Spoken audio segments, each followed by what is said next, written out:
ایک مرتبہ کی بات ہے کہ ہندوستان کا بڑا طبیب خلیفہ منصور کے پاس آیا اور اپنا علم، فہم، حکمت بیان کرنے لگا اور علم طب کے بارے میں پورے دربار کو باتیں بتا رہا تھا اور یہ کہہ رہا تھا، کیا تم مسلمانوں میں مجھ سے بڑا عالم ہے؟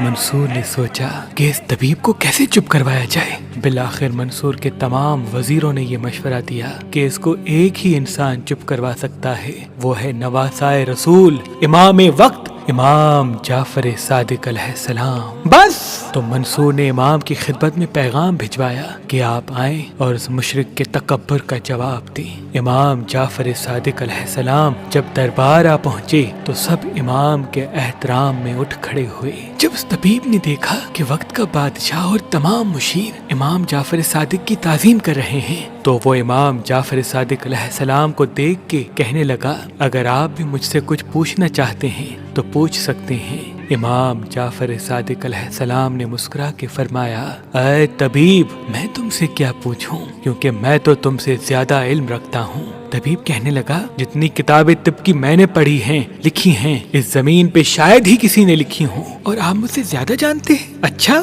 تو بتائیں، آپ کے نزدیک طب کیا ہے؟ کسی انسان کا علاج کیسے کیا جائے؟ امام جعفر صادق علیہ السلام نے فرمایا، اے طبیب، جب کسی بیماری کا غلبہ ہو تو اس کا علاج ضد سے کرنا چاہیے، یعنی خشک کا تر سے، گرم کا سرد سے، سرد کا گرم سے، اور ہر حالت میں اللہ پر یقین رکھنا چاہیے۔ یاد رکھ کہ معدہ تمام امراض کا گھر ہے اور پرہیز تمام دوائیوں کی دوا۔ انسان جس چیز کی عادت اختیار کر لیتا ہے تو اس کے مزاج کے موافق اس کی صحت کا باعث بن جاتی ہے۔ تو وہ طبیب پوچھنے لگا، بلا شبہ یہ سچ ہے، یہ باتیں آپ نے کہاں سیکھی؟ امام جعفر صادق علیہ السلام نے فرمایا کہ میں نے اپنے بابا سے، انہوں نے اپنے بابا سے، انہوں نے اپنے بابا سے، انہوں نے اللہ کے رسول سے، اور انہوں نے اللہ سے سیکھی۔ وہ طبیب کہنے لگا، بلا شبہ یہی اصل طب ہے۔ امام جعفر صادق علیہ السلام نے جب اس کا تکبر دیکھا تو فرمانے لگے، اے طبیب، کیا میں تم سے کچھ سوال کروں؟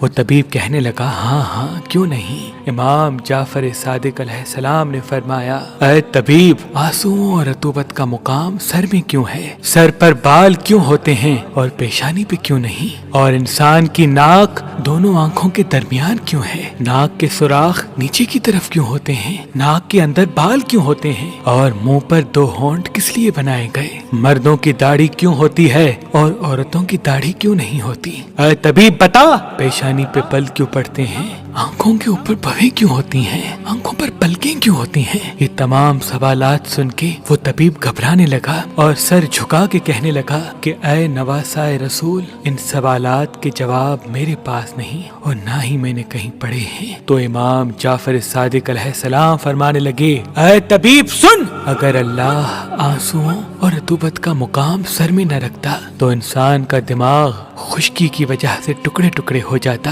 اور اللہ نے سر پر بال اس لیے رکھے تاکہ اس کی وجہ سے تیل انسان کے دماغ تک پہنچتا رہے اور بہت سے فاسد مادے دماغ سے باہر نکلتے رہیں تاکہ دماغ شدید گرمی یا شدید سردی سے محفوظ رہے۔ اور پیشانی پہ بال اس لیے نہیں ہوتے کیونکہ اس جگہ سے آنکھوں تک نور پہنچتا ہے اور اللہ نے اس جگہ کو سجدے کے لیے منتخب کیا، اور پیشانی پہ بل اس لیے آتے ہیں تاکہ سر کا پسینہ آنکھوں تک نہ پہنچے یا پسینہ شکنوں میں ٹھہر جائے اور انسان اس کو آسانی سے پہنچ لے۔ آنکھوں پر بھویں اس لیے ہیں تاکہ تیز روشنی آنکھوں کو تکلیف نہ دے، اور آنکھوں پر پلکیں اس لیے ہیں تاکہ انسان تیز ہوا اور مٹی سے آسانی سے اپنی آنکھوں کی حفاظت کر سکے۔ اور اللہ نے ناک کو آنکھوں کے بیچ میں اس لیے رکھا تاکہ متناسب لگے، اور ناک کے سوراخ نیچے کی طرف اس لیے رکھے تاکہ دماغی رطوبت ناک کے وسیلے سے آسانی سے خارج ہو سکے، اور کھانے کے وقت جو غذا انسان کھانا چاہے جب وہ منہ کے قریب آئے تو ناک اسے آرام سے سونگھ سکے کہ یہ غذا کھانے کے قابل ہے یا نہیں۔ اور ناک کے سوراخ کے اندر